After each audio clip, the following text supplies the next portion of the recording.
ఈరోజు కొన్ని వీడియోలు, ఆ తర్వాత వార్తల వారీగా చర్చల్లోకి వెళదాం. ముందుగా వీడియోలు. ఈ పెద్ద మనిషి ఈ నెట్వర్క్ హాస్పిటల్స్కి పెట్టిన బకాయిలు ఎంతో తెలుసా? 3,500 కోట్లు. 3,500 కోట్లు మా నెట్వర్క్ హాస్పిటల్స్కు బకాయిలు పెట్టినాడు. అంటే ఆ 300 కోట్లు నెల నెల ఇవ్వాల్సింది 11 నెలల్లో ₹1 ఇలా. చివరికి నెట్వర్క్ హాస్పిటల్ ఆరోగ్యశ్రీ పేషెంట్లకు వైద్యం చేయడానికి సుముఖంగా లేని పరిస్థితి ఈరోజు రాష్ట్రంలో కనిపిస్తూ ఉంది. 104, 108 అంబులెన్సుల గురించి నేను చెప్పాల్సిన పనుల, గవర్నమెంట్ హాస్పిటల్ గురించి అంతకన్నా చెప్పాల్సిన పనుల. ఇక వ్యవసాయం గురించి మీ అందరికీ తెలిసింది. ఒక్క పంటకు గిట్టుబాటు ధర లేదు. రైతు అనేవాడు దళారీలకు ఈరోజు పూర్తిగా అమ్ముడుపోయిన పరిస్థితిలో ఈరోజు రైతన్న వ్యవసాయం చేయాల్సిన పరిస్థితి. రైట్, మిగతా వార్తలు వీడియోలు చూడటానికి ముందుగా ఇది కూడా ఇంపార్టెంట్ ఇష్యూ కాబట్టి ముందుగా తిలక్ గారు చెప్పండి. ఆరోగ్యశ్రీ సేవలు 7 నుంచి బంద్ అని చెప్పి 3,500 కోట్లు బకాయి పెట్టిన రాష్ట్ర ప్రభుత్వం, సర్కార్ నుంచి బిల్లులు సకాలం రావడం లేదు. మందులు ఇతర సామాగ్రి సరఫరాదారులకు బిల్లులు కట్టలేకపోతున్నాం. అప్పుపై మందులు అందించలేమంటూ వారు నోటీసులు ఇచ్చారు. ఓవర్ డ్రాఫ్ట్ దాటిపోవడంతో బ్యాంకులు కూడా అప్పులు ఇవ్వడం లేదు. ప్రభుత్వానికి లేఖ రాసినా స్పందన లేదు. ఏపీ స్పెషాలిటీ హాస్పిటల్స్ అసోసియేషన్ ప్రతినిధులు వెల్లడి. ఏమిటి పరిస్థితి? ఒక పక్కేమో 1,000 కోట్లు అప్పులు చేస్తున్నారు. ఆరోగ్యశ్రీని మంగళం పట్టమా ఏమిటి? ఇప్పుడు జగన్ గారు కూడా ఆ విషయాన్ని ప్రస్తావించారు. మీరేమంటారు? సంక్షిప్తంగా ఒక్కొక్క దాని మీద క్లుప్తంగా మాట్లాడుకుంటూ వెళదాం. నమస్కారం సార్. పేదల పట్ల ఏమాత్రం కూడా సానుకూలమైనటువంటి మనస్తత్వం లేని వ్యక్తి చంద్రబాబు నాయుడు గారు మరోసారి రుజువు చేసుకుంటున్నారు. ఆయన ఒక్కటి కాదు, ఏ పథకం చూసుకోండి, పట్టణంలో కూడా ఉన్న అమల్లో ఉన్న జగన్ గారు పెట్టిన కానీ అంతకుముందు కానివ్వండి, ఏ పథకం కూడా అమలు చేయడానికి ఆయన సుముఖంగా లేరు. ఆయన టాప్ ప్రయారిటీ అమరావతి, ఇంతకు మించి వేరే ఏం లేదు. పైగా ఈయన మంత్రివర్గంలో ఉన్నటువంటి బీజేపీ హెల్త్ మినిస్టర్ సత్యకుమార్ గారు జగన్ ప్రభుత్వ హయాంలో 5 ఏళ్ల పాటు వైద్య రంగం నిర్లక్ష్యానికి గురైంది. పేదల ఆరోగ్యం గురించి పట్టించుకోలేదు.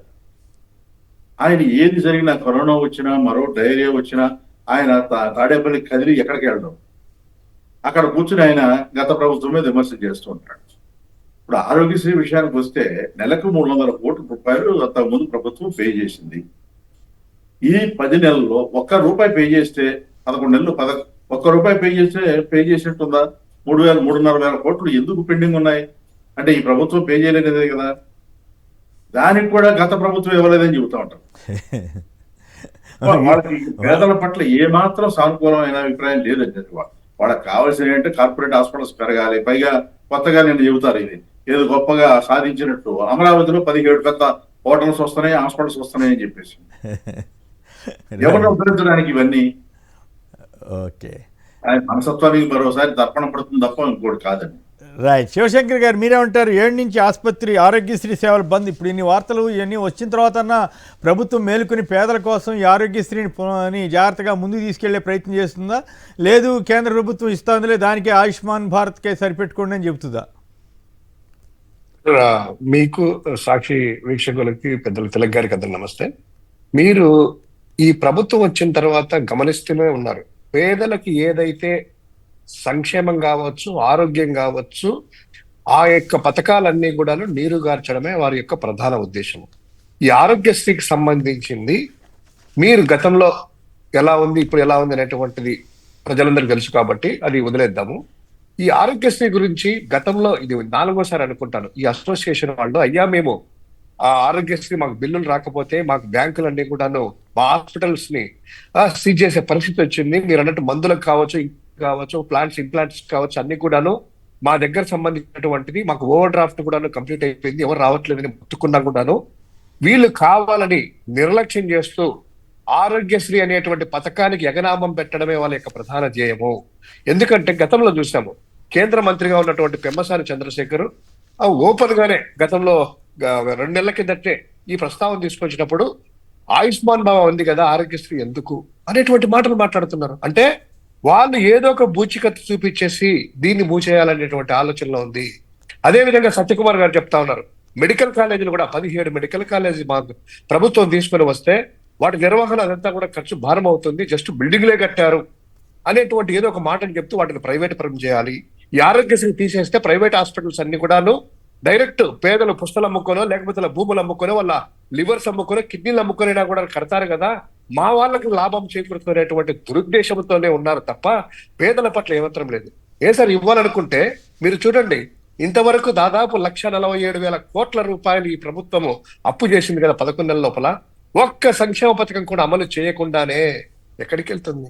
నిన్న ఇంటెంట్ చూడండి, 5,750 కోట్ల రూపాయలు ఈ మంగళవారం రోజు ఏప్రిల్ 2వ తారీఖు ఇంటెంట్ రైడ్ చేశారు 5,700 కోట్ల రూపాయల అప్పు కోసం. అంటే మీరు ప్రస్తావన తెచ్చారు కాబట్టి 3 నెలల్లో మరో 21,750 కోట్లు అప్పు చేస్తాం. కొత్త ఆర్థిక సంవత్సరంలో రేపటి తొలి అప్పు 5,750 కోట్లు ఆర్బీఐకి తెలిపిన చంద్రబాబు సర్కార్ అంటండి. 3 నెలల్లో 21,000 కోట్లు, మొదటి విడత 5,000 కోట్లు, 5,750 కోట్లు సింగిల్ లోన్ ఇది తీసుకొని ఒక్క పథకం కూడా అమలు చేయలేదండి. అనుకున్నట్టు ఎందుకు చేస్తారనేసి ఫీజు బకాయిలు అయితేనేమి, ఫీజు రియంబర్స్మెంట్ సంబంధించి, వసతి దీవెన, ఈ ఆరోగ్యశ్రీ ఎన్ని కూడా పేదోడికి వాళ్ళకు మెయిన్ సార్ అదంతా కూడా బ్రీఫింగ్, అంటే ఊపిరి పీల్చుకోవడము, వీటి ఉంటేనే కదా బాగుండేది. నిజంగా దీని పట్ల ఈ వైఖరి పట్ల వైఎస్ఆర్ కాంగ్రెస్ పార్టీ తీవ్రంగా ఖండిస్తుంది. ఖచ్చితంగా పేదల పట్ల, ఆ యొక్క ఆసుపత్రుల యాజమాన్యాల పట్ల వైఎస్ఆర్ కాంగ్రెస్ పార్టీ బాధ్యత తీసుకొని ఆ బిల్లులు చెల్లించేంత వరకు ఇమ్మీడియట్ గా తక్షణమే చెల్లించి ఆరోగ్యశ్రీ ఎక్కడా కూడా కుంటుపడుకోకుండా అవసరమైతే మా నాయకుడు కూడా దీని గురించి మా పార్టీ కూడా ఇమ్మీడియట్ గా రంగంలోకి దిగుతుందనేటువంటి తెలియజేసుకుంటున్నాం. అంటే దీంతో పాటు స్పీకర్ గారు కూడా ఈ నేపథ్యంలోనైనా ఉచితాలు అక్కర్లేదన్నట్టుగా మాట్లాడాడు. ఉచితాలు కాదు ఇప్పుడు సరిపెట్టుకోండి అని అన్నారట ఆయన నిన్న. అది బడ్జెట్ అంట, ఉచితంగా ఏమిచ్చినా తీసుకోవడానికి జనం సిద్ధం ఆయన అన్న మాటలు. ఉచితంగా ఏమిచ్చినా తీసుకోవడానికి జనం సిద్ధం అని స్పీకర్ వివాదాస్పద వ్యాఖ్యలు చేశారు. ఈయన ఎప్పుడు జనరల్గా అట్లాగే మాట్లాడుతుంటాడు. బడ్జెట్ లోటు ఉన్నందున ఉన్నదాంతోనే సరిపెట్టుకోవాలని సూచించారు. బడ్జెట్ను పెట్టి సమస్యలు పరిష్కారం అవుతాయని అన్నారు. ఇది ఎట్లా మరి ఎలక్షన్ ముందేమో ఇట్లాంటి మాటలు ఎప్పుడు చెప్పలేదు కదా. స్పీకర్ గారు కూడా చాలా హామీలు ఇచ్చుంటాడు కదా. ఇప్పుడేమో ఉన్నదాంతో సరిపెట్టుకోమని అంటాడేంటి, సూపర్ 6 హామీలు లేవని చెప్పటం ఈయన కూడా. ఆయన గురించి సార్ మీరు అన్నట్టు ఆయన అలానే మాట్లాడతారంటే, అంతకుముందు మాట్లాడేది ఒక రాజకీయ నాయకుడిగా మాట్లాడితే పర్వాలేదు. ఈ రోజు రాజ్యాంగబద్ధ పదవిలో ఉన్నాడు. ఆయన మాజీ మంత్రిగా చేశాడు, అనేక సార్లు ఎమ్మెల్యేగా చేశాడు, సీనియరే కదా. ఇంతకు ముందు ఇదే బడ్జెటే కదా అసెంబ్లీ సమావేశాలు, ఈయన స్పీకర్ కాబట్టి ఈయనకి ఎవరీ రైట్స్ ఉంటాయి. ఒక్కసారి అసెంబ్లీ సాక్షిగా వాళ్ళు ఇచ్చేటువంటి సూపర్ 6 హామీలు, మనకు వచ్చే బడ్జెట్, రాష్ట్ర ఆదాయము, కేంద్ర గ్రాంట్లు ఉన్నాయా లేదా అని జగన్మోహన్ రెడ్డి గారు ముఖ్యమంత్రి హోదాలో అసెంబ్లీ సాక్షిగా పవర్ పాయింట్ ప్రజెంటేషన్ దాదాపు 1:40 నిమిషాలు ఇచ్చారు. పూసగుచ్చినట్టు చెప్పారు.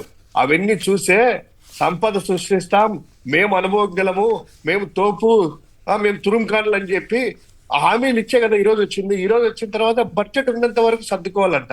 అంటే మీరు అన్నట్టు బడ్జెట్ లో ఇంకొక 1,00,000 కోట్లు లోటు చూపిస్తే కనుక ఎంప్లాయీస్ కి జీతాలు కూడా ఇవ్వరా?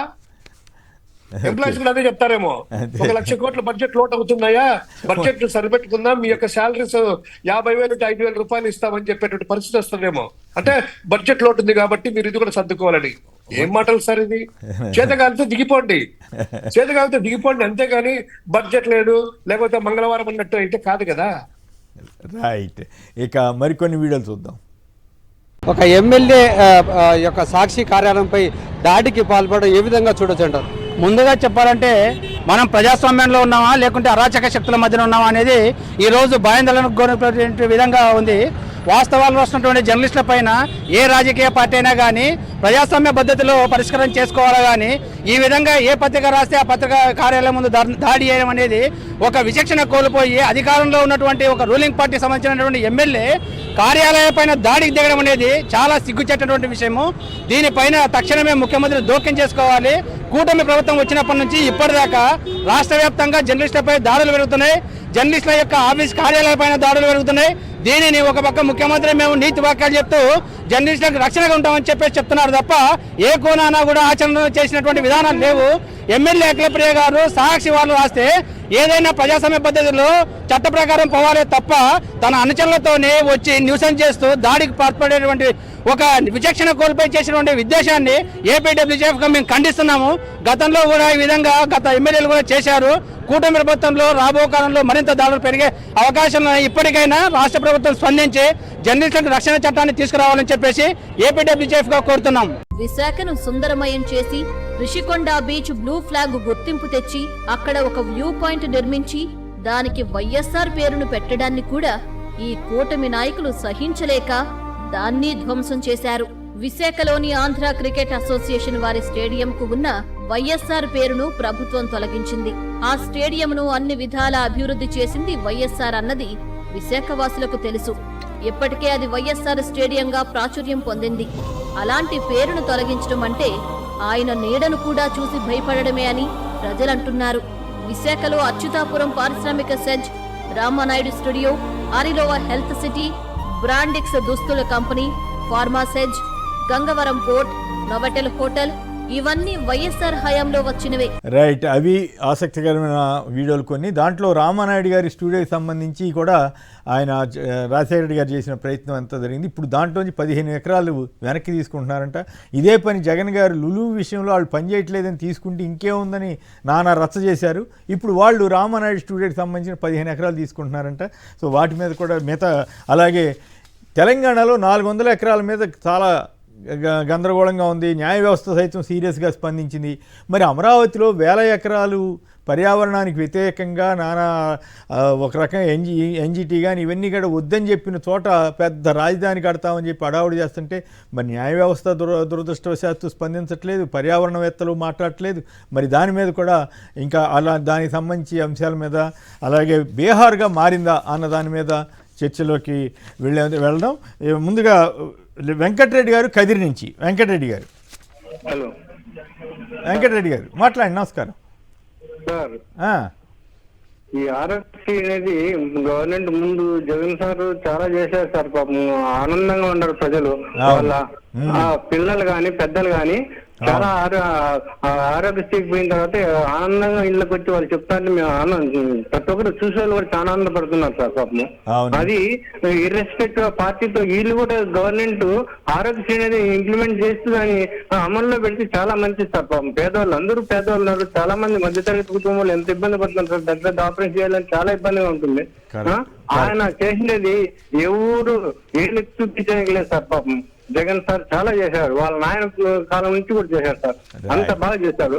ఈ ప్రభుత్వంలో ఆరోగ్యశ్రీ అనేది ప్రతి ఒక్కరికి నిత్యం ప్రతి ఒక్కరికి వస్తుంది, ఎమర్జెన్సీగా సార్. అది మరి 7వ తారీఖు నుంచి పూర్తిగా బంద్ చేస్తా ఉంటున్నారు. మరి ప్రభుత్వం ఇప్పటికైనా స్పందించాల్సిన అవసరం ఉంది. ఇక మరికొన్ని వార్తలు చూద్దాం. జగన్ హెలిప్యాడ్కు అనుమతులు రద్దు. మాజీ సీఎం జగన్ కర్నూలుకు వెళ్ళి జీఆర్సీ కన్వెన్షన్ సెంటర్లో కోట్ల హర్షవర్ధన్ రెడ్డి కుమార్తె వివాహానికి హాజరవుతుంటే పోలీస్ గ్రౌండ్లో హెలిప్యాడ్కు అనుమతి కోరిన వైసీపీ చివరి నిమిషంలో అనుమతులు రద్దు చేశారట. సతీష్ కాలేజీ మైదానంలో ఆగమేఘాల మీద హెలిప్యాడ్ ఏర్పాటు చేశారట. 3 నెలల్లో మరో 21,750 కోట్ల అప్పు. రేపటి తొలి అప్పు 5,750 కోట్లు. అప్పులే అప్పులు. కనీసం ఎల్లో మీడియా పొరపాటును కూడా ఒక్క వార్త రాయదు, ఒక్క లైన్ రాయట్లేదు. అది విశేషం. గ్రామాల్లో ఐఏఎస్ అధికారుల బస. ప్రతి నెల 3 రోజుల పాటు మకాం, 2 రాత్రులు ఆయా గ్రామాల్లోనే నిద్రట. బహుశా ఇప్పుడు జగన్ గారి టైంలో ప్రతి ఊళ్ళోనూ ఈ సచివాలయాలు ఇవన్నీ కట్టించారు కదా, అది అక్కడ రెస్ట్ తీసుకోవడానికి వాళ్ళకి సదుపాయంగా ఉంటుందేమో బహుశా. అలాగే 3 స్టార్ హోటల్స్లో బార్ లైసెన్స్ ఫీజు భారీగా తగ్గించారట. ఇది బాగుంది. ఆంధ్రప్రదేశ్లో ఏంటంటే మిగతా రేట్లు పెరుగుతున్నాయి కానీ ఈ బార్ లైసెన్సులు తగ్గించారట. అట్లాగే అనకాపల్లిలో మన ఆర్సెల్ మిట్టల్ గ్రూప్ క్యాప్టివ్ పోర్ట్ ఏర్పాటుకు ఆమోదం అంట. అలాగే పోలవరంలో నవయోగ జెన్కోకు 1735 కోట్ల పరిహారం. నవయోగ జెన్కోకి పరిహారం ఇస్తున్నారటండి. అక్కడ నేను అనుకున్నా నిర్వాసితులకి ఇస్తున్నారేమో అనుకున్నా, నవయోగ వాళ్ళకి ఇస్తున్నారట. అది విశేషం. అలాగే 710 కోట్ల హడ్కో రుణానికి ప్రభుత్వ గ్యారంటీ పచ్చజెండా. ఇవి కాదు, ఇంకా 750 కోట్లు మరో హడ్కో రుణం అటండి. అలాగే పోలవరం బనకచెర్ల ప్రాజెక్టు కోసం జలహారతి పేరుతో కార్పొరేషన్.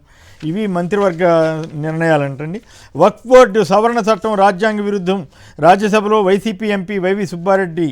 అలాగే వక్ఫ్ ఆస్తులు కాపాడడంలో టీడీపీ విఫలం అని కూడా ఆయన వ్యాఖ్యానించారు. అలాగే ముస్లింస్ అంతా టీడీపీ మీద మండిపడుతున్నారని వార్తలు కూడా వస్తున్నాయి. 7 నుంచి ఆరోగ్యశ్రీ సేవలు బంద్ అంటున్నారు.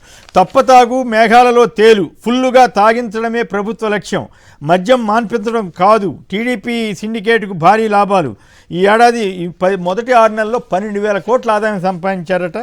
మరోవైపు ఈ ఏడాది 27,000 కోట్ల లక్ష్యంగా పెట్టుకున్నారట. రిజిస్ట్రేషన్ల ఆదాయం ఢమాల్. భూముల విలువ పెంచిన గత ఏడాది కంటే 800 కోట్లు తగ్గిందటండి.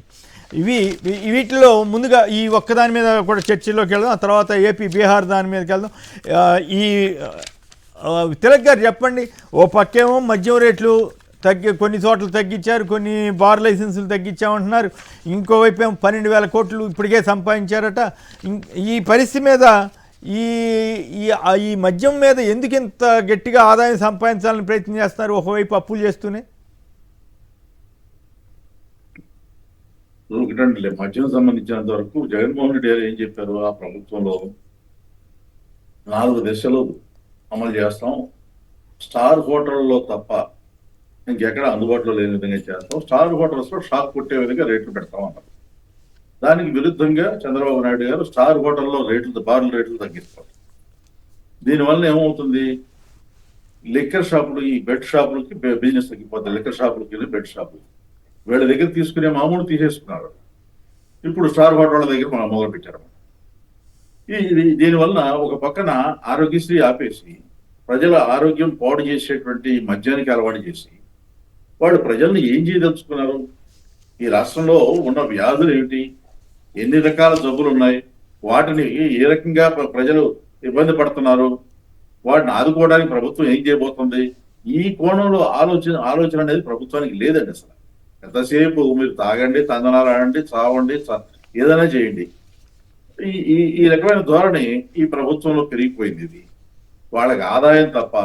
ఇప్పుడు ఒకటండి, ఎంత ఆదాయం సంపాదించింది, 1000 కోట్లు. మీరు సందర్భం మరి ఇది మాట్లాడొచ్చలేదు, నేను ఒక మాట చెప్తాను.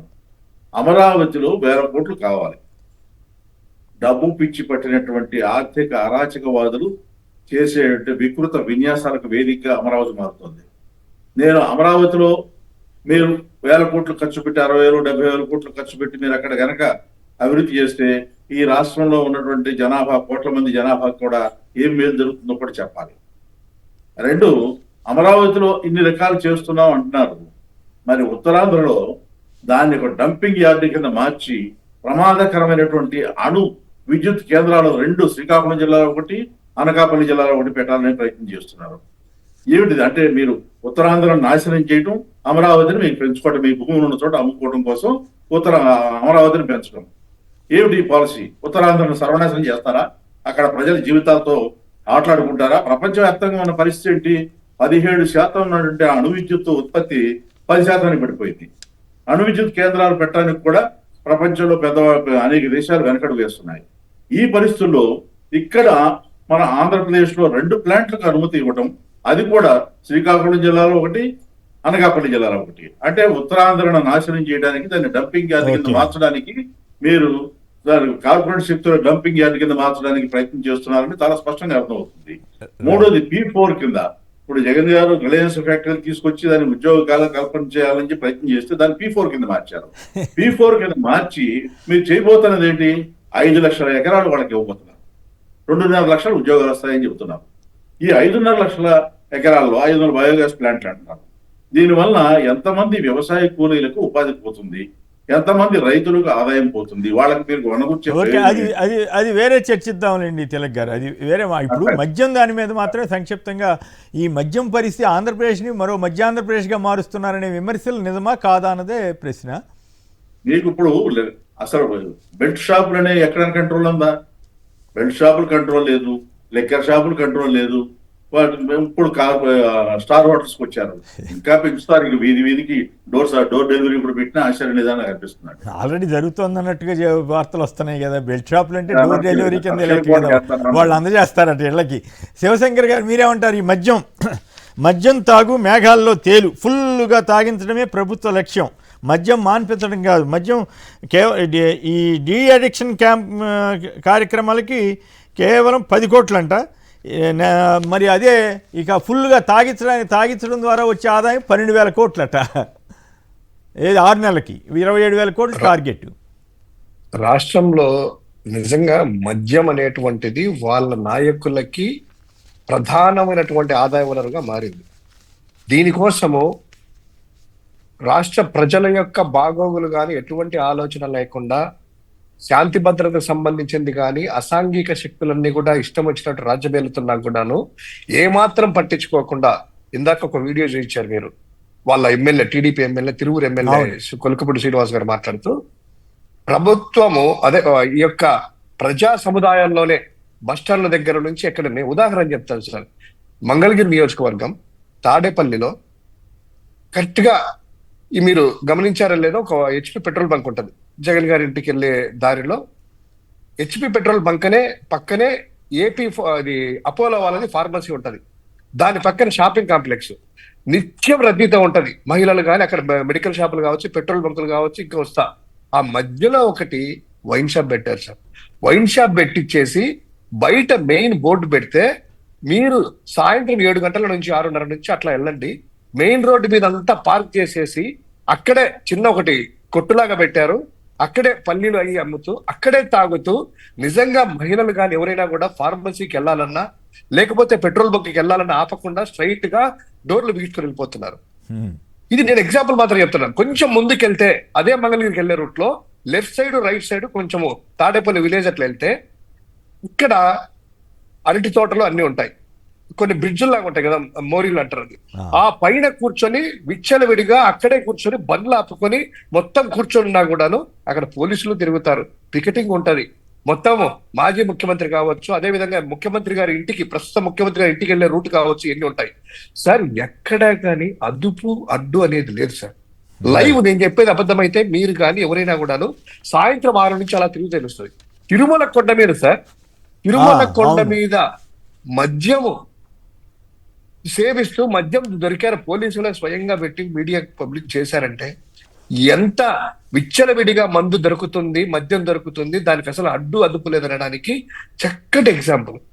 ఇంత దారుణమైనటువంటి పరిస్థితుల్లో ప్రజల ఆరోగ్యాలు ఏమాత్రము ఆలోచన చేయకుండా మీరన్నట్టు ఇందాక బార్ లైసెన్సులు కానీ తగ్గించేశారంట. అంటే దాని ఉద్దేశం ఏంటి? ఇంకా ఎక్కువ తాగండి, బార్ లైసెన్సులు తగ్గించేస్తే ఎక్కువ బార్లు పెట్టుకోండి, ఎక్కువ మందికి తాపించండి, ఎక్కువ ఆదాయం తీసుకోండి.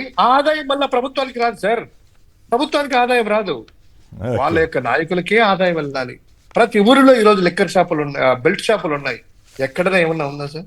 సాక్షాత్తు వాళ్ళ ఎమ్మెల్యేలే బతుకుంటూ ఉన్నారు. ప్రజలందరూ కూడాను, లేడీస్ అందుకు చాలా బాధపడతా ఉన్నారు. దీని గురించి అడ్డుకట్ట వేయలేకపోతే నిజంగా మహిళలు కావచ్చు, లేకపోతే ఎవరైనా కూడాను ఆ యొక్క ప్రదేశాల్లో, పబ్లిక్ ప్రదేశాల్లో కూడాను సాయంత్రం 6 తర్వాత తిరిగే పరిస్థితి ఉండదు. ఇది ప్రమాదమైనటువంటి హెచ్చరికలు సార్. ఇది చాలా ఆలోచన చేయాల్సినటువంటి విషయం. చాలా దుర్మార్గంగా ఉంది పరిస్థితులు ఇలా. అవును, అంటే ఆదాయమే తప్ప ఇంకా వేరే ఆలోచన లేకుండా పోయింది. అయినా పోయిన ఆదాయం వచ్చినా మరి అప్పులు మాత్రం తగ్గుతున్నాయంటే అదేమీ లేదు, 1000 కోట్లు అప్పులు చేస్తూనే ఉన్నారు. తమాషాగా ఉంది. రాజేష్ గారు నరసరావుపేట నుంచి. రాజేష్ గారు నరసరావుపేట, చెప్పండి, మాట్లాడండి, మీరేమంటారు? Good morning. Good morning sir, అక్కడ ఉన్న పెద్దలందరూ గుడ్ మార్నింగ్ అండి. నమస్కారం.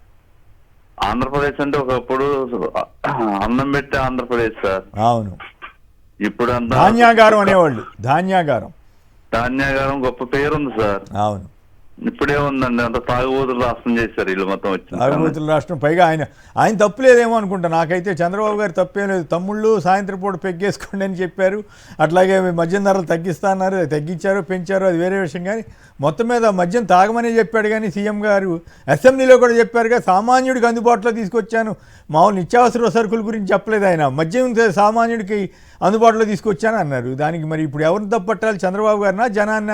జగన్ గారేమో ఊరు బయట ఎక్కడో అందరికి అందుబాటులో లేని చోట మద్యం షాపులు పెడితేనేమో తప్పన్నారు.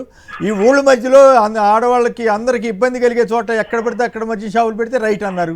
మరి ఇప్పుడు జనం తప్ప, చంద్రబాబు గారు తప్ప? రాజేష్ గారు. చంద్రబాబు తప్ప సార్, అసలు కనీసం ప్రజలకు ఉపయోగపడే పనులు చేయాలి. కానీ అవును, అంటే ప్రజలే వద్దనుకున్నప్పుడు, ప్రజలే మద్యం కావాలనుకున్నప్పుడు ఆయన ఎట్లా తప్పు పడతామన్నది నాకు వచ్చిన డౌట్, చిన్న డౌట్. ఆయన తిరుపతి కొండ మీద మధ్య వెళ్ళిందంటే ఇక ఉన్న రాష్ట్ర పొరుగునే తీసేస్తున్నారు కదండి వాళ్ళు. అంతేనంటారా? అంటే నేనేమి సపోర్ట్ చేయట్లేదు, అంత సీనియర్ నాయకుడు, 45 ఏళ్లుగా రాజకీయాల్లో ఉన్న వ్యక్తి, సుదీర్ఘకాలం ప్రతిపక్ష నేతగా ముఖ్యమంత్రిగా ఉన్న వ్యక్తి ప్రజల్ని మద్యం తాగండి అని ప్రోత్సహించడం అంటే అంతకంటే ఘోరమైన పరిస్థితి ఏముంటుంది? దానికి తగ్గట్టుగానే పరిస్థితులు అక్కడ ఏర్పడుతున్నాయనే ఆవేదన తప్ప ఇంకోటి కాదు. ప్రమాదంలో అమెరికన్ యూనివర్సిటీల స్వేచ్ఛ, ఆ దేశాల రాష్ట్రాల ప్రభావాన్ని తగ్గించేందుకే విద్యా విభాగం రద్దు చేశారట. ట్రంప్ విధానాలతో నష్టాలు అపారమంటూ ఆయన ఆర్థికవేత్త సంజయ్ జీ రెడ్డి గారు అని ఆయన అంటున్నారు. ఇక మరో కీలకమైన అంశాలు, ఇక 2 అంశాలు ఉన్నాయి. మరో బీహార్ ఏపీ అనేది ఒకటి, తర్వాత ఇక్కడ తెలంగాణలో 400 ఎకరాల భూమికి సంబంధించి సుప్రీంకోర్టు కూడా చాలా సీరియస్గా స్పందించింది. మరి రేవంత్ రెడ్డి గారు అసెంబ్లీలో చేసిన వ్యాఖ్యలు కూడా ప్రభావం కూడా పడిందో ఏమో తెలియదు, కానీ వాళ్ళు పిటిషన్ వెళ్ళకముందే వాళ్ళు సుమోటోగా తీసేసుకున్నారు సుప్రీంకోర్టు వారు. మరి అలాంటి న్యాయ వ్యవస్థ చాలా మంచి పని, మనం ఏమైనా అభ్యంతరం పెట్టాలి. 1000 ఎకరాలు అమరావతిలో అవుతుంటే, అలాగే చంద్రబాబు గారే ప్రైవేటు భూమికి, ప్రైవేటు వ్యక్తులకి ఇక్కడ తెలంగాణలోని 400 ఎకరాలు 800 ఎకరాలు కేటాయించినప్పుడు ఎవరు ఎందుకు స్పందించలేదు, ఇప్పుడు ఎందుకు అంత ఇది జరుగుతుందనేది కూడా ఆసక్తికరమైన అంశం.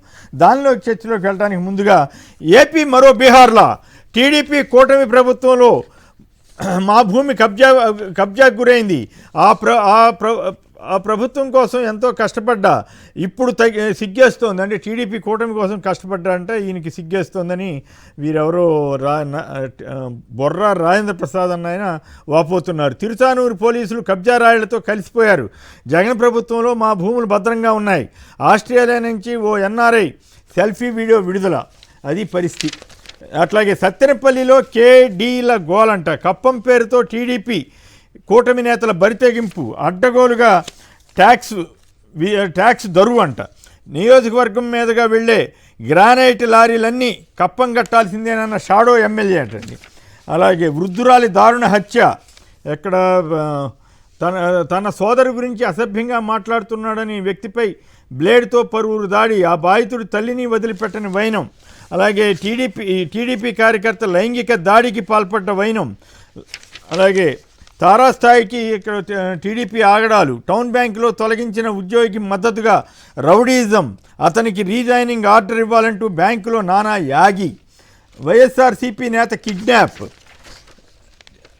టీడీపీ నాయకుల భూ ఆక్రమణతో రైతు ఆత్మహత్య, సైన్యంలో పనిచేసినందుకు రైతుకు తండ్రికి ఇచ్చిన భూమిని ఆక్రమించిన టీడీపీ నేతలు.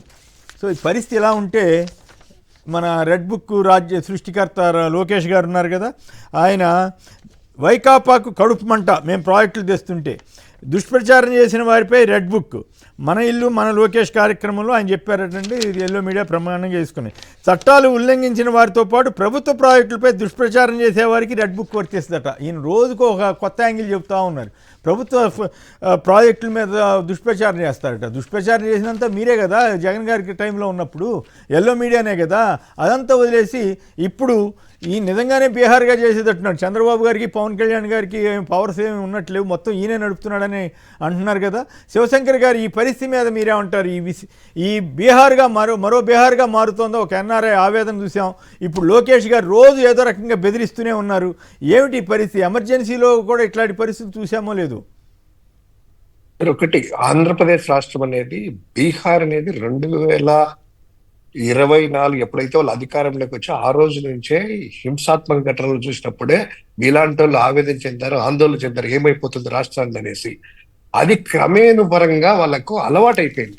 అంటే ప్రభుత్వ పెద్దలు చేసేది ఇప్పుడు పార్టీ నాయకుల వరకు చేసుకుంటూ, ఇది వాళ్ళకు రూల్ ఆఫ్ లా అనేటువంటిది వాళ్ళకి రెడ్ బుక్ రాజ్యాంగ పరంగా వాళ్ళకి అందించిపోచ్చినట్టు అయింది.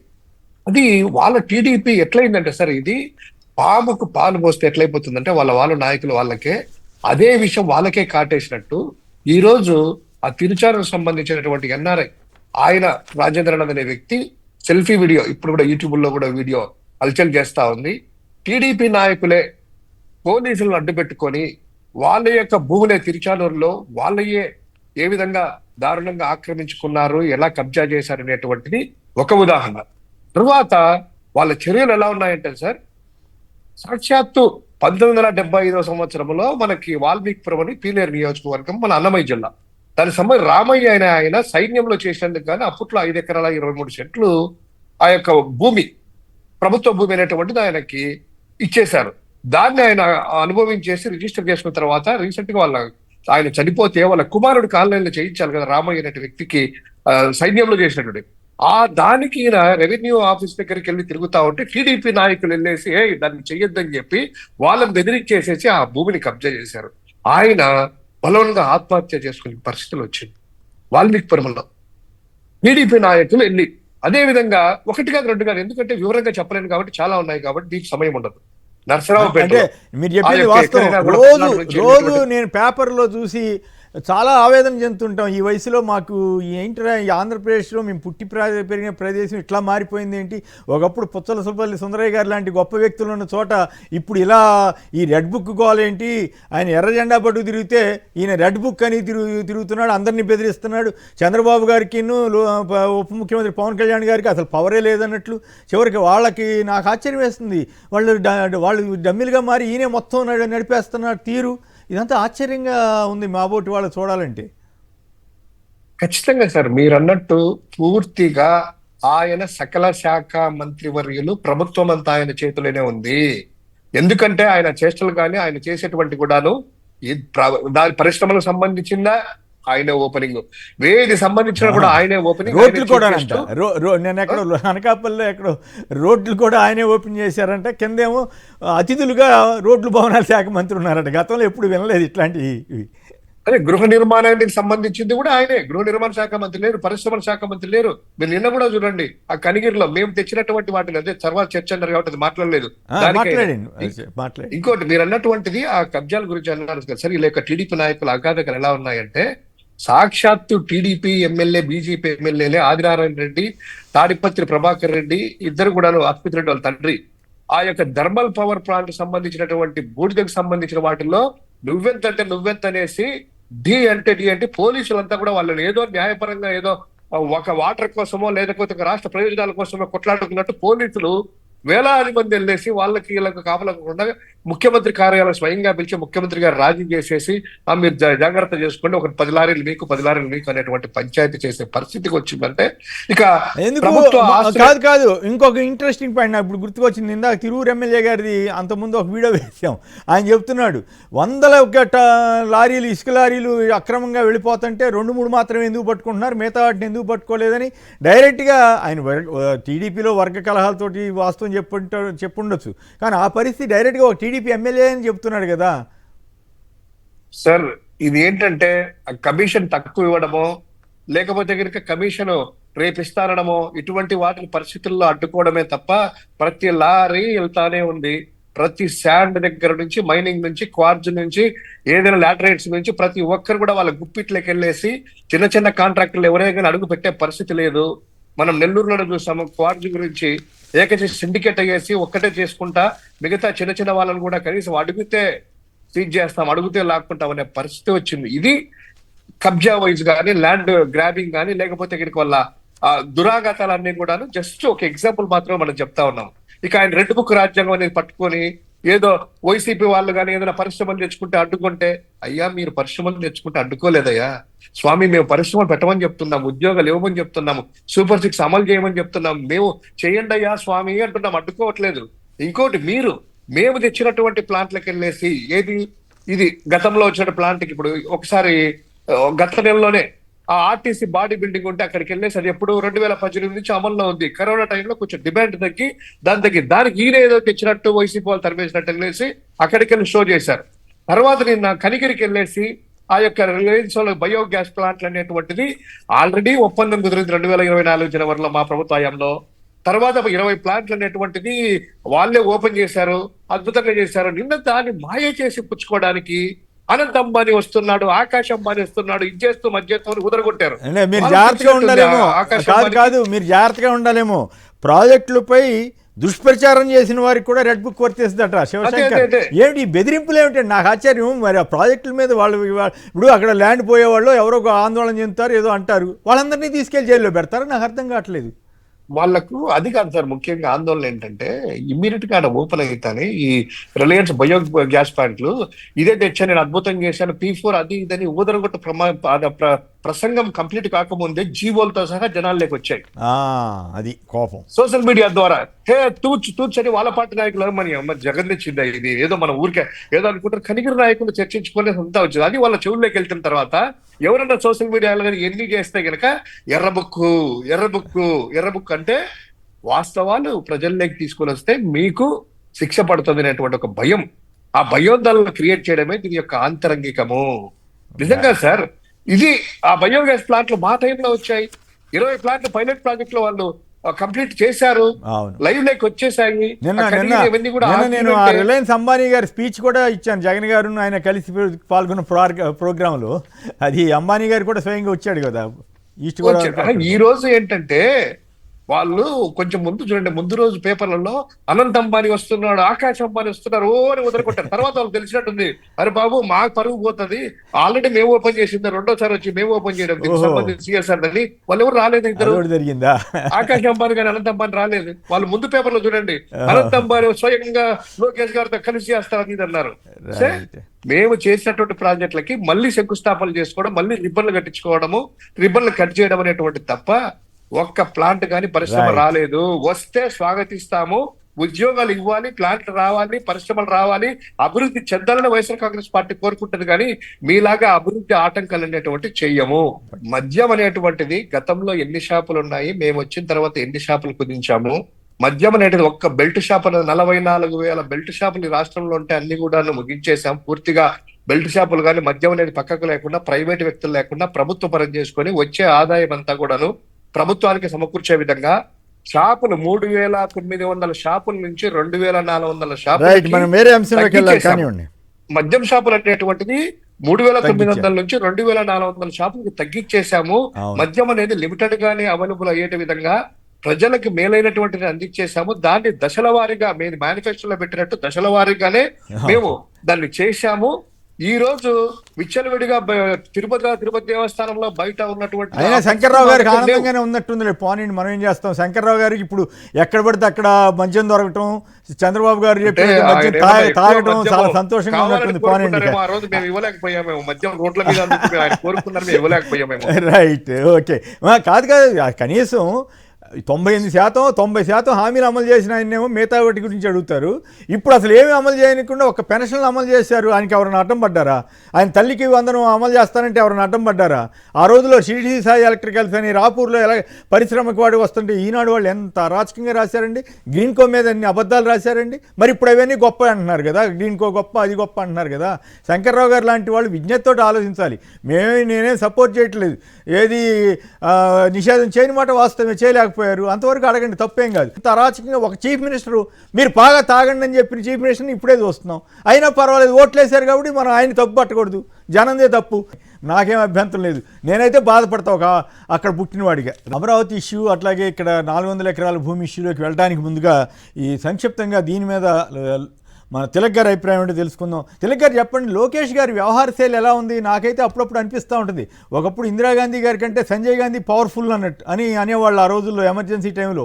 ఓం మెహతా ఆయన కలిసి చాలా అప్పట్లో అరాచకాలు చేశారని చాలా విమర్శలు వచ్చాయి. చివరికి సంజయ్ గాంధీ గారు ఓడిపోవడం కూడా జరిగింది ఇందిరాగాంధీ గారితో పాటు. అది ఆ పరిస్థితి ఈయన ఆ మాటతో పోల్చొచ్చో పోల్చకూడదో తెలియదు, కానీ సంజయ్ గాంధీ గారితో అదే తరహాలోగా ఈయన లోకేష్ గారు ఈ రెడ్ బుక్ అంటూ తిరుగుతూ ఈ పిచ్చిగోల ఎందుకు ఆయనకి ఈ వయసులో చక్కగా మంచి హుందాగా ఉండి మంచిగా చేసుకుని మంచి పేరు తెచ్చుకోవాల్సిన టైంలో ఈ రెడ్ బుక్ పిచ్చిగోలతో ఆయనకి ఏమైనా ఉపయోగం ఉంటుందంటారా? పైగా ప్రతి వాళ్ళని బెదిరించడం ఏంటి? ఇప్పుడు మీరు ప్రాజెక్టులు వ్యతిరేకంగా ఏదైనా ఇది తప్పు అది ఒప్పు అంటే కూడా మీ మీద కూడా రెడ్ బుక్ పెడతానంటున్నాడు ఆయన, దుష్ప్రచారం అంటాడు ఆయన. ఇప్పుడు ఇంతకు ముందు వరకు ఒకసారి ఏమో రెడ్ బుక్ అనేది ఏం లేదు, అదేదో మేము చెప్పాం కానీ అన్నారు. ఇప్పుడు నిన్న క్లియర్ గా ఓపెన్ గా ఆయన దొరికిపోయాడు. ఎవరు ప్రాజెక్టులకు వ్యతిరేకంగా ప్రచారం చేసినా మీ రెడ్ బుక్ లో మీ పేరు ఎక్కుతున్నారు. రాజ్యాంగంలో ప్రభుత్వానికి వ్యతిరేకంగా కానీ, ప్రాజెక్టులకు వ్యతిరేకంగా కానీ, పథకాలకు వ్యతిరేకంగా మాట్లాడితే రెడ్ బుక్ లో పేరు ఎక్కించడానికి ఎక్కడైనా రాజ్యాంగంలో ప్రొవిజన్ ఉందా? రెడ్ బుక్ అనేది ఎక్కడైనా ప్రస్తావన ఉందా? దీన్ని బట్టి అర్థమవుతుంది రెడ్ బుక్ పేరుతో వేధింపులకు పాల్పడుతున్నారు, అక్రమంగా కేసులు బనాయిస్తున్నారు, దాడులు చేస్తున్నారు అనేది చాలా స్పష్టంగా ఆయన ఒప్పుకున్నట్టయింది. దీని మీద కోర్టుకు వెళ్తే ఆయన దొరికిపోతాడు. ఒకటి. రెండు, ఈ బెదిరింపులతో ఇది రౌడీజం అవుతుంది తప్ప పరిపాలన అవుతుంది. మరో బీహార్గా మారుస్తున్నారనమాట. బీహార్ కూడా చాలదండి, చాలదా? పద్ధతులు ఉన్నాయి. మూడు, ఈ రాష్ట్రంలో ముఖ్యమంత్రి ఉప ముఖ్యమంత్రి అనామకులు, కేవలం వాళ్ళకి పరిపాలన చేత కాదు, చేయడం లేదు. ఒక్క లోకేష్ గారు మాత్రమే పరిపాలన చేస్తారు. ముందు వాళ్ళిద్దరు రాజీనామా చేసి లోకేష్ గారికి అప్పచెప్పచ్చు కదా పరిపాలన అంతా కూడా. మా వల్ల కాదు, మేము అనామకులు, అసమర్థులు, చేతకాని వాళ్ళం, ముఖ్యమంత్రి ఉప ముఖ్యమంత్రులుగా పనికిరాము, లోకేష్ గారికి ఇవ్వండి, ఆయన సమర్థంగా పనిచేస్తున్నాడని బాధ్యతలన్నీ ఆయనకి అప్పచెప్పొచ్చు కదా. ఆల్రెడీ మంత్రులందరూ తమ తమ శాఖల్లో ఉన్న ప్రారంభోత్సవాలు, శంకుస్థాపనలన్నీ ఆయనకి అప్పచెప్తున్నారంట కదా. ఇప్పుడు పవన్ కళ్యాణ్ గారు కూడా అదే చేయబోతున్నారు. ఆయనకి అంత బిజీగా ఉన్నాయంటే పిఠాపురం కూడా వెళ్ళలేనిది తిరిగి లేనంత ఇదిగా ఉన్నాయంటే రేపు ఇవాళ ఇచ్చే 4వ తారీఖుల నుంచే ప్రారంభోత్సవాలు, రిబ్బన్ కటింగ్లు, శంకుస్థాపన నాగబాబు గారు చేస్తారు. వీళ్ళ ధోరణి నేను ఒకటే చెప్తున్నాను సార్. ఒకసారి పైకి ఏం చెప్పినా అంతర్గతంగా వీళ్ళ మధ్య వైరుధ్యాలనే మాట చిన్నది, ఎంత గొడవలు జరుగుతున్నాయో నాకు తెలుసు. మరి మీరు అంటున్నారు కానీ నాకైతే నమ్మకం లేదు. నాకైతే చంద్రబాబు గారికే కాదు, లోకేష్ గారి దగ్గర కూడా విధేయంగా పనిచేస్తారేమో పవన్ కళ్యాణ్ గారు అన్న భావన నాకు ఏర్పడింది. ఒక మాట చెప్తాను కేసీఆర్ గారు, బహిరంగంగా పత్రికల్లో వచ్చే ప్రకటనలు కాదు, జరగడానికి ఏం జరుగుతుంది అనేది ఒక చాలా ఆశ్చర్యం వేస్తుంది, ఊహకందో అటువంటి మాటలు జరుగుతున్నాయి. ఏం జరుగుతుంది అది ఓపెనింగ్ చెప్పేది కాదు, సంబంధించిన సందర్భం వచ్చినప్పుడు చెప్తాను. రహస్యంగా ఉంచారా అంటే మా అర్థమైంది ఏంటంటే మీరు చెప్పే దాని ప్రకారం లోకేష్ ఇష్యూలో కానీ ఇతరత్ర కానీ చంద్రబాబు పవన్ కళ్యాణ్ మధ్య చాలా తీవ్రమైన విభేదాలు ఉన్నాయి, అయినా కూడా ప్రస్తుతానికి సర్దుకుపోతున్నారు, ఏదో రోజు బయటపడుతుంది అనేది మీ మాటల్లో ఉన్న ఆంతర్యం నాకు అనిపిస్తుంది. I don't know whether I'm right are wrong, but నాకు అర్థమైంది, జనానికి అర్థం అవడం కోసం చెప్పాను. మీరు చెప్పినా చెప్పకపోయినా మాకు అర్థమవుతుంది అది. అయితే ఇప్పుడు నేను ఒక మాట కేసీఆర్ గారు ఒక మాట చెప్తాను. ఆయన తరచుగా ఒక మాట వాడుతున్నాడు, 2 సార్లు పదవి తీసుకున్నాడు, తప్పుకోవాల్సిందే అంటున్నాడు. అది పార్టీలో, ప్రభుత్వంలో కాదు. చంద్రబాబు తప్పుకోమంటున్నాడు. అట్లా కాదు, అది పార్టీలోనండి, ప్రభుత్వంలో కాదు కదా. ప్రభుత్వంలో 3 సార్లు 4 సార్లు ముఖ్యమంత్రి చేశారు, తప్పుకోండి అంటే ఎస్ నేను వస్తున్నాను డాడీ, నువ్వు తప్పుకో డాడీ అన్నట్టుగా ఉండేది. కానీ తెలివిగా పార్టీలో అంటున్నారు, ఆయన ఉద్దేశం ప్రభుత్వంలో ఉందేమో కానీ చంద్రబాబు తప్పుకోమంటారు అన్నట్టు కాదా? ఎట్లా అంటారు? పార్టీలోనే చంద్రబాబు గారిని తక్కువ అంటే ఆయన మినహాయింపిస్తారులే కానీ రైట్. అయితే ఇప్పుడు నన్ను సరి చేయండి, నేను సంజయ్ గాంధీతో పోల్చడం కరెక్టా కాదా? కరెక్ట్ కాకపోతే I will withdraw my words. మీరేమంటారు? నాకు అనిపించింది గాంధీ దూకుడుగా వెళ్ళి కొన్ని తప్పులు చేసిన మాట వాస్తవం. అతను దూకుడుగా వెళ్ళిన కుటుంబ నియంత్రణ కార్యక్రమాలు చేశాడు, బలవంతంగా అయినా సరే. బలవంతంగా చేయడం తప్పు మన డెమోక్రటిక్ కంట్రీలో, కొన్ని దేశాలు అయితే బలవంతంగా చేస్తారు. సరే ఇప్పుడు చంద్రబాబు నాయుడు పిల్లలు కనమంటున్నారు కాబట్టి అది వేరే విషయం, ఆ సబ్జెక్ట్ దాంట్లో రాదు. ఇక్కడ ఏమిటంటే మాకు వ్యతిరేకంగా మాట్లాడితే కేసులు, దుర్మార్గాలు, దాడులు, ఇది కదా ఇక్కడ జరుగుతున్నది. అంటే ఇంతకు ముందు ఇప్పుడే కాదు, ఇంతకు ముందు మీకు వ్యతిరేకంగా మాట్లాడితే మరి మోడీ గారిని కూడా అన్నారు కదా, అవును, అమిత్ షా గారి మీద రాళ్ళు వేశారు కదా. కాబట్టి మీ పాలసీ అది. అంటే ఎమర్జెన్సీ అప్పుడు కూడా చాలా మందిని జైల్లో పెట్టారు కదా. అప్పుడు సంజయ్ గాంధీ పాత్ర ఎక్కువగా ఉందని అనేవాళ్ళు కదా, ఓం మెహతాతో పాటు. అట్లా ఈయన కూడా ఇప్పుడు మొత్తం అన్ని హోమ్ డిపార్ట్మెంట్ సహా అన్ని పోలీస్ శాఖ అంతా తన చేతిలోనే ఉన్నట్లుగా మాట్లాడుతుండేసరికి నాకు డౌట్ వచ్చింది, ఈయన సంజయ్ గాంధీ తోటి పోటీ పడుతున్నాడా అని. If I'm wrong I'm sorry, నాకేం అభ్యంతరం లేదు. నాకేంటంటే ఆ కుర్రాడు భవిష్యత్తులో ఏదో రోజున తండ్రిని తప్పుకుని మీరు తప్పుకోండి సార్ నేను ఎక్కుతానని చెప్పొచ్చు, లేదా ఆయనే నువ్వు ఎక్కరా అని నువ్వు ఎక్కు బాబు అని చెప్పొచ్చు. అలాంటి అవకాశం ఉన్న వ్యక్తి ఎందుకు ఇంత అప్రదిష్ట పాలవుతున్నాడు అనేదే నా ప్రశ్న. నేను సంజయ్ గాంధీ పోల్చుకుని తప్పట్లేదు, సంజయ్ గాంధీ బెటర్ అంటున్నా. సంజయ్ గాంధీ బెటర్ అన్నారా లోకేష్ కంటే? Okay right. ఇక మరో కీలకమైన అంశంలోకి వెళ్దాం. పనులు ఆపేయండి, గచ్చిబౌలి భూముల వ్యవహారంపై సుప్రీంకోర్టు స్టే. కేసును సుమోటోగా తీసుకున్న ధర్మాసనం. ఎవరు అడగకముందే పేపర్లో చూసి గౌరవ న్యాయమూర్తి గారు తీసుకున్నారు. 100 ఎకరాల్లో చెట్లను కొట్టేస్తారా? అంత అత్యవసరం ఏమొచ్చింది? కేంద్ర పర్యావరణ శాఖ అనుమతి తీసుకున్నారా? Justice Gavai, justice Augustine George. తదుపరి ఉత్తర్వులు ఇచ్చే వరకు పనులు నిలిపివేయాలని ఆదేశం. సీఎంకు సంయమనం పాటించడం తెలీదా? స్వీయ నియంత్రణ పాటించలేరా? సీఎం రేవంత్పై మరోసారి సుప్రీంకోర్టు ఘాటు వ్యాఖ్యలు. ఆయన ఫిరాయింపుల మీద మాట్లాడిన దాని మీద కోపంతో పనిలో పని ఇది కూడా తీసుకున్నారేమో అనేటువంటి ఇది వస్తుంది. గౌరవ న్యాయమూర్తుల్ని వాళ్ళు తీసుకున్నందుకు సంతోషమే కానీ బట్ ఇదే రోజు తీసుకునేసరికి ఆసక్తికరంగా ఉంది. అట్లాగే కంచెపై మంత్రుల సంఘం డిప్యూటీ సీఎం భట్టి నేతృత్వంలో ఏర్పాటు. ఎక్స్లో వెల్లడించిన రేవంత్. అంగుళం కూడా వదలకుండా స్వాధీనం చేసుకుంటాం. హెచ్సియు భూములపై బీఆర్ఎస్ వర్కింగ్ అధ్యక్షుడు కేటీఆర్ హైదరాబాద్ సెంట్రల్ యూనివర్సిటీ పరిసరాల్లో ఉన్న 400 ఎకరాల భూమిని బిల్లీరావుకు చెందిన ఐఎంజీ సంస్థకు 2004లో ఉమ్మడి ఆంధ్రప్రదేశ్ ముఖ్యమంత్రిగా పనిచేసిన చంద్రబాబు నాయుడు గారు కేటాయించడం తెలంగాణ బీజేపీ దృష్టిలో న్యాయం సహేతుకం. ఐఎంజీ సంస్థ ఈ 400 ఎకరాల్లో క్రీడా ప్రాంగణం కట్టకుండా ఈ భూమిని కొట్టేయాలని ప్రయత్నం చేసినప్పుడు తెలంగాణ బీజేపీ నేతలకి అది అన్యాయం అనిపించలేదు. ఎందుకంటే అప్పుడు బీజేపీ కూటమిలో చంద్రబాబు ఉన్నారు కాబట్టి. ఇప్పుడు బీజేపీ నేతలు ప్రస్తావించే తప్పులన్నీ అప్పుడు వాళ్ళకు గుర్తు రాలేదు అంటూ చంద్రబాబు గారు అప్పుడు ఆ స్కామ్కి పాల్పడిన దాని మీద నిజంగానే ఆశ్చర్యం. అప్పట్లో ఏ న్యాయ వ్యవస్థ స్పందించలేదు, రాజకీయ వ్యవస్థ కూడా రాజశేఖర రెడ్డి గారు వచ్చి రద్దు చేసేంతవరకు మాట్లాడలేదు. ఈ రామానాయుడు స్టూడియోలో 15.17 ఎకరాలు వెనక్కి ఆ భూములు దుర్వినియోగమైనట్లు గుర్తించిన రాష్ట్ర ప్రభుత్వం అంట. మరి ఇక ఇంకో పెద్ద వార్త ఏంటంటే ఋషికొండ ప్యాలెస్తో 100 కోట్ల వృధా అంట. చూడండి, ఋషికొండ ప్యాలెస్ మీద 4 బిల్డింగులు కడితేనేమో వృధా అంట, ఇక్కడ అప్పు తీసుకొచ్చి 1000 కోట్లు ఖర్చు పెడుతుంటే రైట్ అంట. అది పర్యావరణం ఇక్కడ ఎఫెక్ట్ ఉండదా? మరి ఇన్ని 1000 ఎకరాలు పచ్చడి భూములు, పచ్చడి పంటలు, తర్వాత ఇందాక ఒక ఐఏఎస్ ఆఫీసర్ రిటైర్డ్ ఆయన చెప్తుంటే విన్నా, విజయ్ కుమార్ గారు ఎవరు, ఆయన చెప్తున్నాడు 1.5 రెట్లు ఎక్కువగా ఖర్చు పెట్టాలట ఈ ల్యాండ్లో. మరి అయినా కూడా గొప్ప విషయం అంట. ఇక వీళ్ళు రాయడం చూడండి, 600 కోట్లతో ఎన్ఆర్టీ ఐకాన్ ప్రవాసాంధ్రుల కోసం అమరావతిలో భవనం, ఎన్ఆర్ఐల ఖర్చుతోనే 30 అంతస్తుల నిర్మాణం అని చెబుతున్నారు. మరి ఈ రకంగా ఈ పరిస్థితి తెలంగాణకు ఒక సూత్రం, ఏపీకి ఒక సూత్రం వర్తిస్తుందా శివశంకర్ గారు? ఇప్పుడు మీరు అన్నట్టు తెలంగాణకు సంబంధించినట్టు హెచ్సియులో 400 ఎకరాల గురించి ఖచ్చితంగా మనం కూడా దాన్ని ఖండిస్తాము. దానికి విశ్వవిద్యాలయానికి సంబంధించింది అయితేనేమి, పర్యావరణ సంబంధించింది కానీ అదంతా కూడా ప్రభుత్వం తొందరపాటు చర్యలు అనేటువంటి తీసుకుంది అనేటువంటిది మా అభిప్రాయం. ఇక మీరు అన్నట్టు ఇక్కడ మీరు అమరావతి భూములకి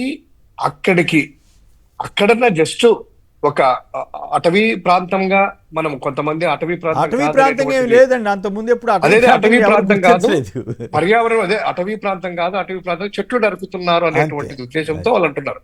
కానీ ఇదే ప్రాంతంలో మనము అమరావతి ప్రాంతం అనేటువంటిది ఏ ఒక్కరికి యాక్సెప్టెన్స్ లేదు, ఇంక్లూడింగ్ వాళ్ళు వేసినటువంటి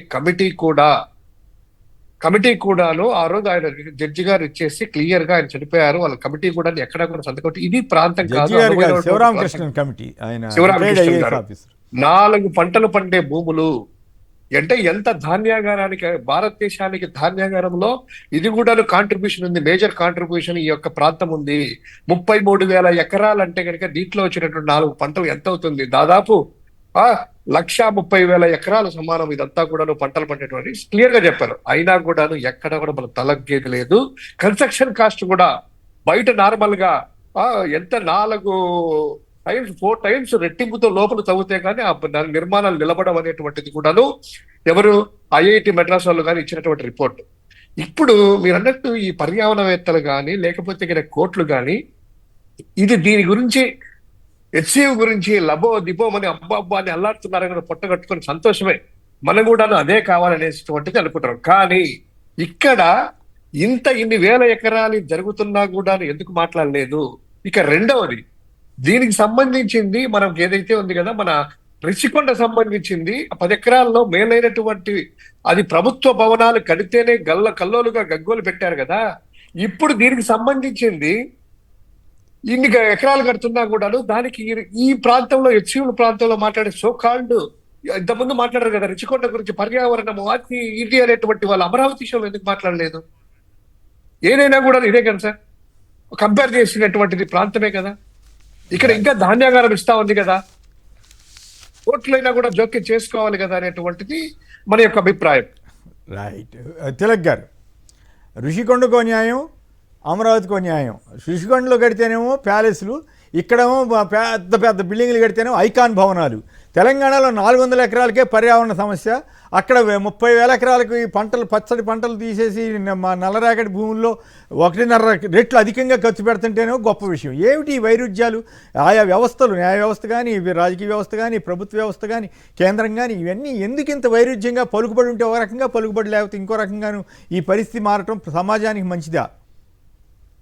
ఇప్పుడు 3 అంశాలు ఉన్నాయండి ఇందులో. ఒకటి తెలంగాణలో ఆ భూములు ఇవ్వటం గురించి. రాజశేఖర రెడ్డి గారు ఆ భూములు స్వాధీనం చేసుకోవడానికి దాదాపు 20-30 సంవత్సరాలు పోరాటం చేయాల్సి వస్తుంది. వాదించిన లాయర్ గారితో కూడా నాకు పరిచయం. అది మరి ఈ పార్టీలన్నీ ఎందుకు సపోర్ట్ చేయలేదు, వాళ్ళు కూడా ఎందుకు ఇంప్లీట్ కాలేదు ఆ రోజున? ఒకటి. రెండు, అక్కడ పర్యావరణం దెబ్బతింటుందంటే అమరావతిలో పర్యావరణం దెబ్బతింటలేదా? రిషికొండలో 100 కోట్లు ఖర్చు పెట్టి దాన్ని వేస్ట్ చేశారంటారు. బిల్డింగ్లు ఉన్నాయి కదా. ఋషికొండలో ఒకటి గుర్తు చేయాలి మనం. అప్పుడు హైకోర్టు వారు కూడా స్పందించి దాని మీద చాలా విచారణలు జరిపారు. ఏది నిజంగా పర్యావరణమా, కేంద్రాన్ని కూడా అడిగారు. చాలా రచ్చరచ్చగా నడిచింది ఆ రోజుల్లో. మరి ఇన్ని వేల ఎకరాలకి మరి ఎవరు ఎందుకు స్పందించట్లేదు అనేది నాకు వచ్చిన అనుమానం. పర్యావరణం గురించి చెప్పాల్సి వస్తే సరే, రిషికొండ భవన నిర్మాణాలకి అడుగుకి ఎంత ఖర్చు పెట్టారో అమరావతిలో ఎంత ఖర్చు పెడుతున్నారు ఆ లెక్కలు చెప్పమనండి. దానికి 2 రకాలుగా చెబుతున్నారు. ఒకటి, మీరు 10,000 రూపాయలు ఖర్చు పెడుతున్నారంటే లేదు అంత అవదు, 6,000 3,000 అని చెబుతున్నారు. అంటే మిగతా ఖర్చులు, డ్రైనేజీ, మిగతా ఫెసిలిటీస్ అన్ని కల్పించడం అవి కూడా ఇందులో కలపట్లా. మరి అవి కూడా కలపాలి కదా. అట్లాగే పర్యావరణం విషయానికి వస్తే అమరావతిలో పర్యావరణం వాళ్ళు టెంపరీగా పర్మిషన్ ఇచ్చారు.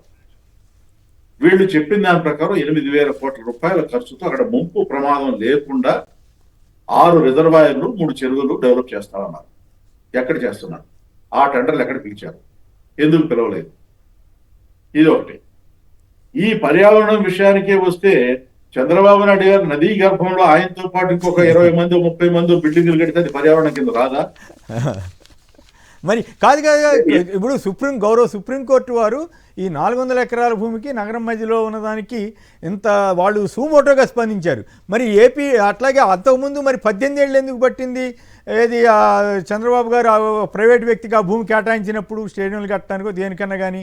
మరి అట్లాగే ఏపీలో పర్యావరణం మీద ఏ న్యాయ వ్యవస్థ ఎందుకు సుమోటోగా తీసుకోలేకపోయింది అనేది నాకు అర్థం కావట్లా. ఇప్పుడు సుప్రీంకోర్టు స్పందించిందంటే వాళ్ళకి ఏదో రిప్రజెంటేషన్ అంది ఉండొచ్చు, ఏదైనా లేకపోతే రోజు వార్తలు చూసి ఉండొచ్చు. హైకోర్టు విషయానికి వస్తే మీకు నేను తెలంగాణలో ఒక సిరిసిల్ల కలెక్టర్ మీద చాలా సీరియస్ అయ్యారు. అటువంటి పదజాలం కోర్టులో నిలబెట్టి మీకు ఎన్ని రోజులు జైలు శిక్ష చేయాలని కూడా అడిగారు. ఎందుకంటే కోర్టు ఆర్డర్కి విరుద్ధంగా ఆయన చర్యలు తీసుకున్నారు కాబట్టి. అలా అంత సీరియస్ గా తెలంగాణ హైకోర్టు వ్యాఖ్యానిస్తోంది. సరే, ఆంధ్రప్రదేశ్ హైకోర్టు మరి ఈ ఎందుకు కదలటం లేదు ముందుకు ఫైల్స్ అంటే, అసలు ఒక మాట చెప్తానండి. ఈ చంద్రబాబు నాయుడు గారి మీద కేసులు ఉన్నాయి. ఆ విచారణ రోజు జగన్ గారి హయాంలో ఇది జరిగింది అది జరిగిందని చెబుతున్నారు కదా. చంద్రబాబు నాయుడు కేసులు ఏం కదులుతున్నాయి, ఎందుకు కదలట్లేదు? ఆ విచారణ ఏమైపోయింది? ఆ దర్యాప్తు ఏమైపోయింది? ఆ దర్యాప్తు చేస్తున్న అధికారులందరూ ఉద్యోగం ఉంచారా, సస్పెండ్ చేశారా, లేదా పోస్ట్ ఇవ్వకుండా పక్కన పెట్టారా? రైట్. అయితే ఈ మధ్యకాలంలో కాస్త రెడ్ బుక్ ఏది ఈ మరీ అరాచకాల మీద కొంత హైకోర్టు స్పందిస్తున్నందుకు వారికి ధన్యవాదాలు చెప్పుకోవాలి. కానీ ఇక్కడ ఇష్యూ ఏంటంటే ఆశ్చర్యంగా ఇక్కడ తెలంగాణలో కేవలం 400 ఎకరాలకే ఈ స్థాయిలో దేశ స్థాయిలో స్పందించినందుకు సంతోషమే. కానీ మరి అమరావతిలో పర్యావరణం మీద దాడా కాదా, దీని మీద అందరూ ప్రజలు కూడా ఆలోచించాల్సిన అవసరం ఉందనే దాంతో